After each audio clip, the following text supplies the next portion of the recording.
You ask Tiger to solve. This deals with linear equations with one unknown.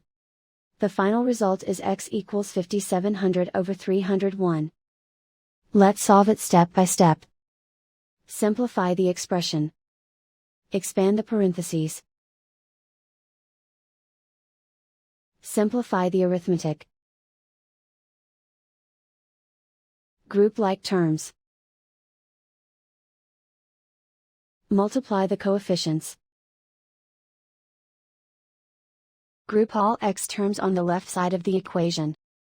Add 300x to both sides. Simplify the arithmetic.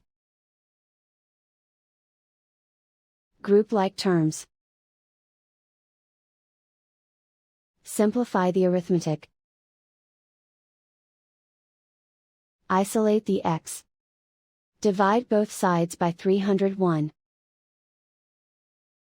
Simplify the fraction. And so the final result is x equals 5700 over 301.